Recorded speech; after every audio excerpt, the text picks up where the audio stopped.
जय श्री राम। आपका स्वागत है हमारे चैनल पर, जहां हम लाते हैं भारतीय संस्कृति, धर्म और पुराणों से जुड़ी अद्भुत कथाएं और त्योहारों की जानकारी। आज हम बात करेंगे एक ऐसे पावन दिन की जो समर्पित है जनक नंदिनी तपस्या की मूर्ति माता सीता को। जी हाँ, हम बात कर रहे हैं सीता नवमी की।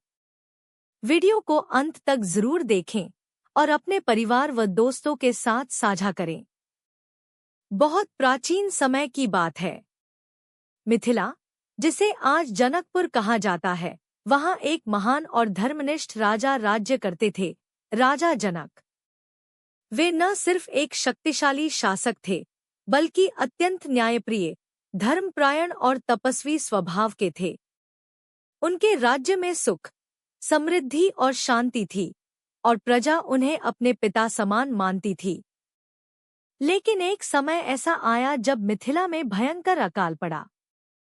कई महीनों तक वर्षा नहीं हुई। खेत सूख गए, तालाब और नदियां सूखने लगी, और अन्न की भारी कमी हो गई। लोगों को पीने के पानी तक के लिए संघर्ष करना पड़ा। चारों ओर हाहाकार मच गया। प्रजा दुख में डूब गई और राजा जनक भी अत्यंत व्याकुल हो उठे।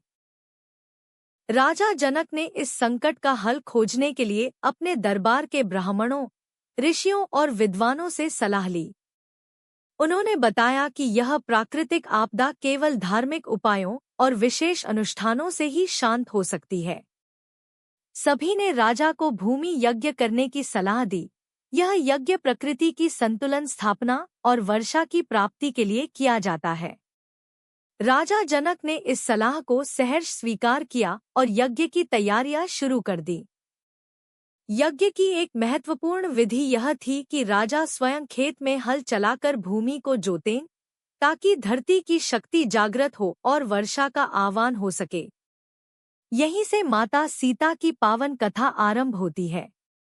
राजा जनक ने जब भूमि यज्ञ का आयोजन किया, तो उस यज्ञ की एक विशेष परंपरा यह थी कि स्वयं राजा को खेत में हल चलाकर भूमि जोतनी होती थी। यह कर्म प्रतीक था धरती से प्रार्थना करने का, जिससे वह फिर से जीवनदायिनी बने और अन्न, जल, वर्षा का वरदान दे। राजा जनक, जो एक तपस्वी और कर्मनिष्ठ राजा थे, उन्होंने बिना किसी झिझक के स्वयं हल उठाया और खेत जोतने निकल पड़े। जब वे बड़ी श्रद्धा और एकाग्रता से भूमि जोत रहे थे, तभी अचानक हल की नोक जमीन में किसी कठोर वस्तु से टकराई। आश्चर्यचकित होकर राजा ने वहां खुदाई करवाई। जैसे ही भूमि को खोदा गया, वहां से एक सुनहरा कलश निकला, और उस कलश में एक अनुपम, दिव्य तेज से युक्त सुंदर कन्या प्रकट हुई। उसकी देह से प्रकाश निकल रहा था, मानो वह कोई स्वर्गीय शक्ति हो। वह कन्या अत्यंत तेजस्विनी थी। उसका रूप सौंदर्य से भरपूर और चेहरा दिव्य तेज से दमक रहा था। राजा जनक और उपस्थित सभी ब्राह्मण, ऋषिमुनि उस दृश्य को देखकर स्तब्ध रह गए। सबने यह माना कि यह कन्या कोई साधारण बालिका नहीं, बल्कि स्वयं भूमिदेवी की देन है, एक दिव्य वरदान। राजा जनक जब उस दिव्य कन्या को भूमि से प्रकट होते देखे, तो उनके हृदय में एक अलौकिक भाव जागा। उन्होंने तुरंत समझ लिया कि यह कन्या कोई साधारण बालिका नहीं, बल्कि स्वयं देवी का अवतार है, धरती माता की गोद से उपजी एक दिव्य संतान। उस क्षण राजा जनक ने उसे अपनी पुत्री के रूप में अपनाने का निश्चय किया। उन्होंने उस बालिका को बड़े स्नेह और श्रद्धा से उठाया और उसे राजमहल ले आए। वहां उन्होंने उसका नाम रखा सीता। इस नाम के पीछे एक खास कारण था। संस्कृत में हल की नोक को सीता कहा जाता है, और यह कन्या हल की नोक से ही प्रकट हुई थी, इसलिए उसका नाम सीता रखा गया। चूंकि माता सीता का जन्म धरती से हुआ था, बिना किसी स्त्री की कोख से, इसलिए उन्हें भूमिपुत्री अर्थात धरती की बेटी भी कहा जाता है। वे केवल जनक की पुत्री नहीं, बल्कि समस्त पृथ्वी की संतान मानी जाती हैं। उनका जीवन, उनका चरित्र और उनकी दिव्यता आगे चलकर उन्हें मर्यादा पुरुषोत्तम श्रीराम की पत्नी के रूप में भी स्थापित करती है। लेकिन जन्म की यह कथा दर्शाती है कि वे जन्म से ही एक असाधारण दिव्य आत्मा थी। वह दिव्य कन्या, जिसे राजा जनक ने सीता नाम दिया था, आगे चलकर वही माता सीता बनी, भगवान श्रीराम की अर्धांगिनी और रामायण की प्रमुख नायिका। जब सीता युवा हुई तो उनके विवाह के लिए राजा जनक ने एक विशाल स्वयंवर का आयोजन किया। उन्होंने यह घोषणा की कि जो भी वीर शिवजी के भारी धनुष को उठाकर उसे चढ़ाने में सफल होगा, वही सीता का हाथ पा सकेगा। इस कठिन कार्य को भगवान राम ने पूर्ण किया। उन्होंने धनुष को न केवल उठाया बल्कि उसे तोड़ भी दिया। इसी के साथ सीता का विवाह भगवान श्रीराम से हुआ। सीता का जीवन आगे चलकर अनेक परीक्षाओं और कठिनाइयों से भरा रहा।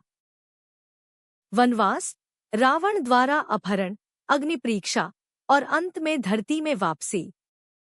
लेकिन हर परिस्थिति में उन्होंने धैर्य, त्याग, मर्यादा और आदर्श स्त्रीत्व का परिचय दिया।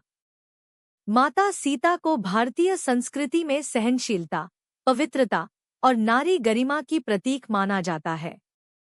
वे एक ऐसी नारी हैं जिन्होंने हर मोड़ पर अपने कर्तव्यों का पालन करते हुए भी आत्मसम्मान को सर्वोपरि रखा।